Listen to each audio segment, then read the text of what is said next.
Hello, everyone, and welcome back to Mark Anthony's Music Picks. Today is episode 108, and for today's episode, I'm going to be featuring one of my favorite artists from the minimal house scene, and more specifically, the the Latin-influenced minimal house scene that sort of came into prominence in the early 2000s. I would say around the year 2002 or 2003, minimal house sort of became a thing. Minimal music, minimal experimental, or techno had been around for probably a decade, but now that I'm thinking about it, I can't really think of any earlier examples of minimal house that predate maybe the 2001 to 2002 era. And for whatever reason, I guess coincidentally, there were two artists that were really kind of pushing that whole scene forward, in my opinion, and that was Ricardo Villalobos and Luciano. And I've done a couple of episodes about Ricardo Villalobos. He's definitely got his own style, and the guy produces a ton.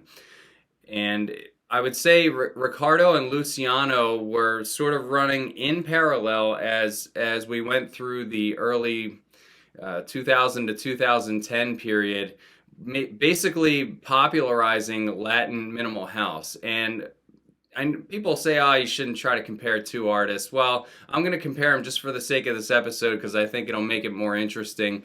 To me, Ricardo Villalobos is a little bit more experimental. He's much more willing to tap into some super obscure music and try to remix that.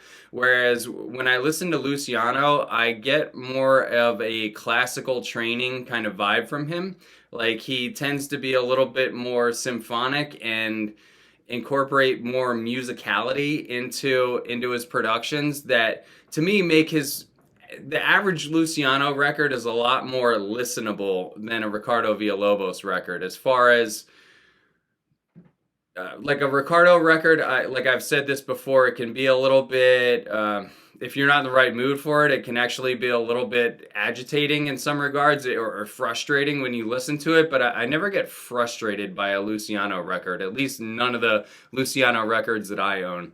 So Luciano started his Cadenza label in 2002, I think it kicked off.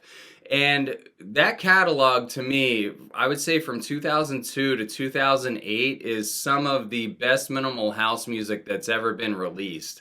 Now, Cadenza still has carried on into the future, and I'm going to review some of those records with you guys today. And even some of the most modern Cadenza releases are great, but the ones that people have the really special nostalgia for are the ones from around the 2006 period. Today I have 7 Luciano records that I'm going to go through with you in total, and I hope you guys enjoy these. There's some really interesting picks here, and I got to give Luciano credit. There's just not a lot of artists out there that sound like him. When I listen to his records and I hear the sounds, I'm like, it sounds really tight and really well produced. But if you put me in a situation where I had to try to recreate his sound, I think I would struggle because there's just some sort of eclecticness to it that is really hard to pin down, and that's what makes Luciano Luciano. My first pick for you is his Amelie on Ice. I think I'm saying that right. You get the picture of like a little figurine, almost like an ice skater on this side, and on this side a couple of boxing polar bears. This is a really great record. The B-side on this is some really nasty minimal house that's like a little bit more club leaning and dark and very hard to pin down. The A2 is the track that I picked for it because I think it's the track out of all three that would grab you the most. What happened with A2 is there was an artist named like Jan Tiernan, I think it was the guy's name. He released a classical, like a piano-based classical soundtrack to a movie in 2001. And I think what happened is, if I had to guess, Luciano probably heard that soundtrack, really liked the song, and thought, what if I hook this up with a house beat? So what you're getting here is basically like a white label bootleg-ish type remake of a classical track that was composed by somebody else, and Luciano had the insight or the idea to take one of his minimal cadenza type beats and lay it underneath it. And when you listen to this, when I talked about musicality and just softness and the track's ability to kind of draw you in and make you really want to listen to it on repeat, that's what this track is bringing here.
Now, when it comes to Perlon's catalog, especially early Perlon, a lot of that stuff, I'll be honest with you guys, I wouldn't touch it with a 10-foot pole. Now, the last 10 years of Perlon, the most recent 10 years, there's definitely some picks in there that I might actually review in a future episode because they got a little bit more towards tech house.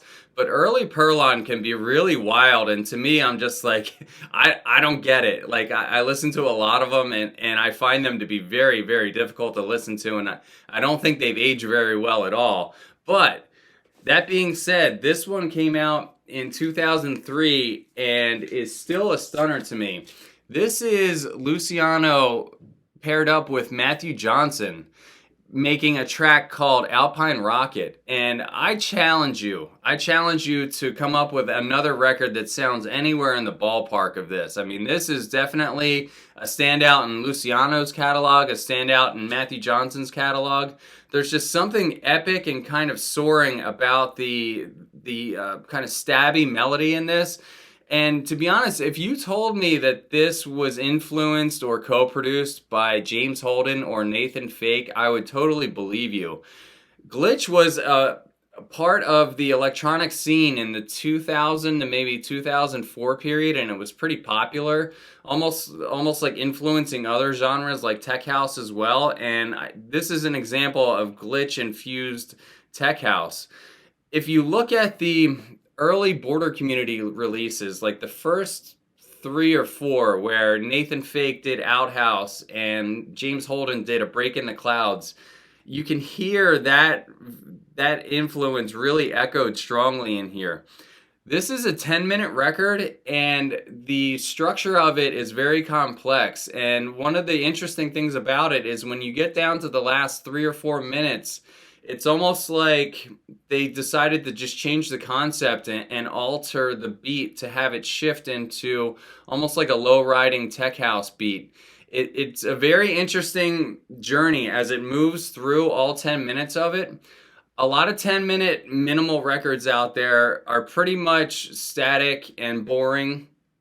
And, you know what, I'm going to compare it to the Romanian scene, because when I sample modern Romanian tech house, oh my gosh, a lot of it just drives me insane. When I check out some of these records on Juno, I'm like, well, how could anybody want to play 10 minutes of this record? And it's because the music is so static and so boring from start to finish. But here, you have a 10-minute minimal record that starts at A, transitions to B, and ends up at C, and I just love it for that.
In the early 2000s decade, there was a group or a band called M83 that was putting out albums, I guess, in a shoegaze, ambient, sort of Boards of Canada style. I think it's fair to draw some comparisons between them.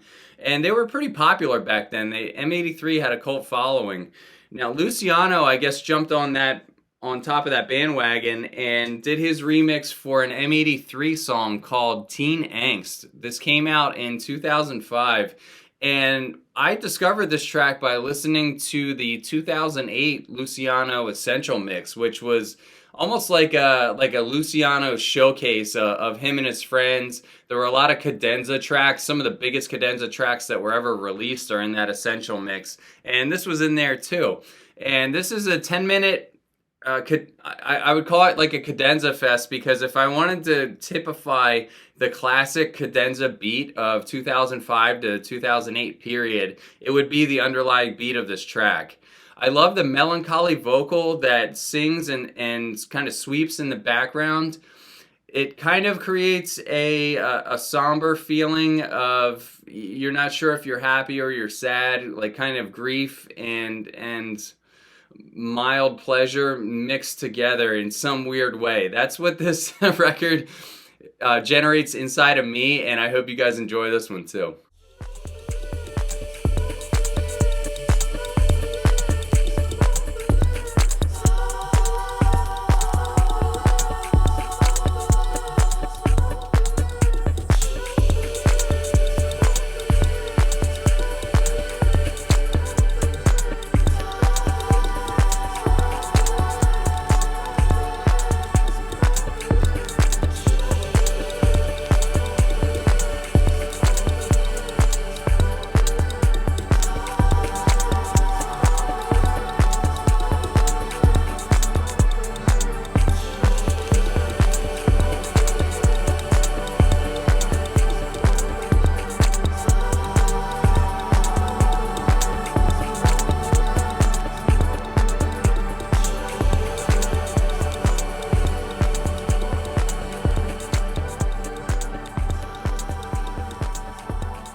Now, after 2008, 2009, I feel like if you go back and look at the Cadenza catalog, you'll start to see the numbers of ownership and I guess ultimately the sales of Cadenza records fall off.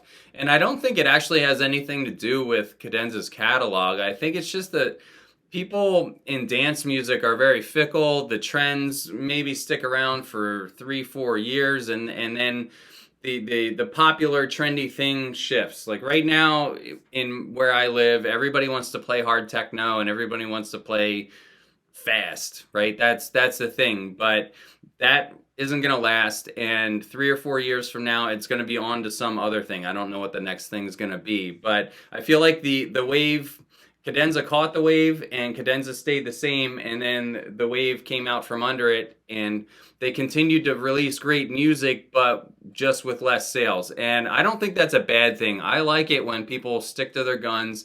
They have a sound and a motif that they're trying to create, and they just keep releasing it. Like that's, in my last episode I talked about some of the most of the successful Detroit producers stick to their sound regardless of anything that's going on in the scene, and I really respect that. So this is an example of an undersold, underappreciated record in Luciano's catalog. It's called Rise of Angel. This is a 16-minute jam with a Mirko Loco remix on the B-side that is equally interesting. When I listen to the A-side of this, it is just completely heavenly.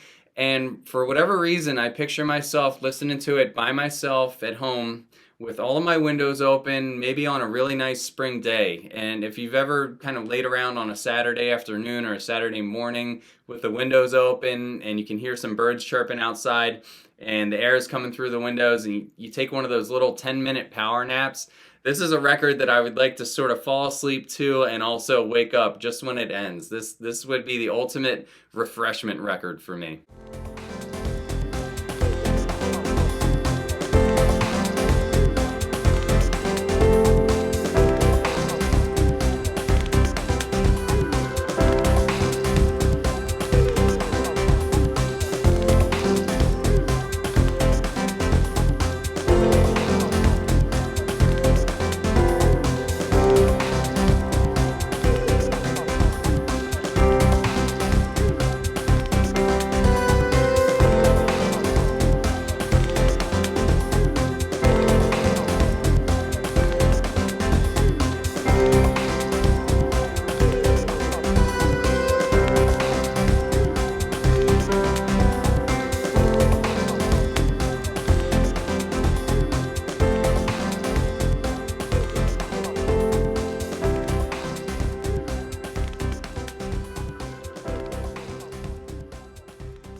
And moving up to 2009, we're now getting into even more obscure section of Cadenza's catalog.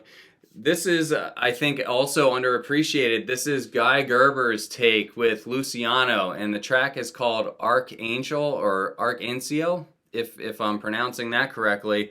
I absolutely love the cover art for this. You can see it's like this yellow dragonfly repeating concept. The track Archangel on the A side is really nice. It's one of the darker tracks in the Cadenza catalog. Minor key melody, and it just does a simple up and down kind of stepping up and resetting and stepping up and resetting as it moves through. It's true minimal. This is dark, and this is something that I would play to myself if I wanted to scare myself at night. It's warm and it's dark, so just kind of be ready for it.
Now moving all the way up to 2018, Luciano released another great double pack on Cadenza that I think this is actually still in stock on Juno from the original stock. I don't think I've ever seen it go out of stock, and I say that because every month or two I'll go and just search Cadenza to see if I missed any releases in their catalog, and this one's always in stock, and it always kind of baffled me. I'm like, why doesn't anybody else like this? I mean, look at this cover art. It's like a vertical top-down view of, I guess, a forest or a bush or some trees.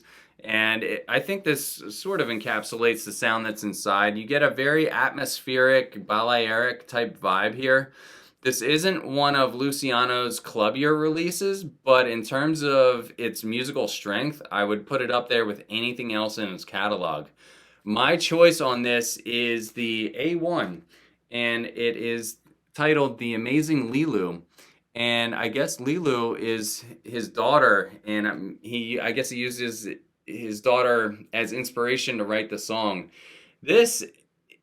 One of the things I really appreciate about it is that he had the restraint in this track to not include a kick drum. So you're basically getting all of the complexity of an early Cadenza Luciano release, but without a club-oriented kick drum. And I just love the midsection of this track where it starts to have the soaring vocal kind of coasting through the background.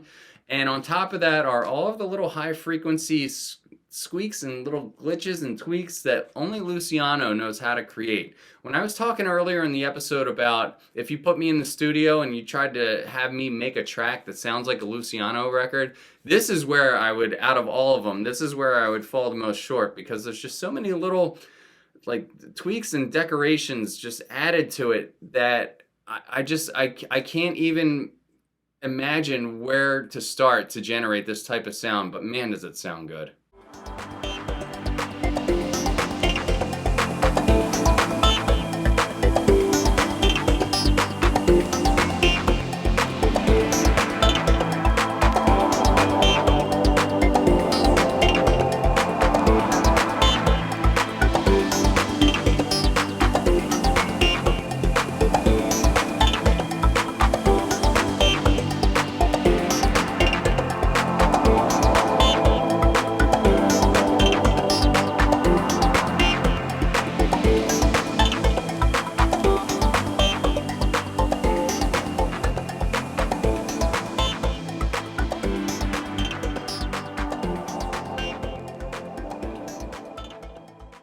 And just to show you that Luciano still has it in 2021, here's a remix that he did for this guy, Nicholas DeVoyson.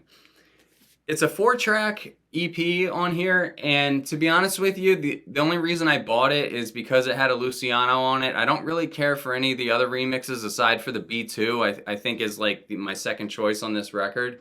But it just goes to show that Luciano, through all the years, he's stuck to himself, he's stayed true to himself, and he can still knock out a monster remix. I just love the symphonic crescendo at the end of this. This is one of those tracks that on first listen would be almost seem like one of those filler records, or like a more low-key record that would be somewhere in the middle of your set that sort of is good but doesn't wow you at the same time. But on repeated listens, I feel like the beauty of this track has actually come out more and more.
All right, guys, that's all for today's episode. I hope you've enjoyed this Luciano special. Please feel free to make recommendations down below. I'm looking out my window and it's blizzarding out here. I hope everybody in the Northeast is just kind of hunkered down and enjoying your Saturday. That's all for today. Take care.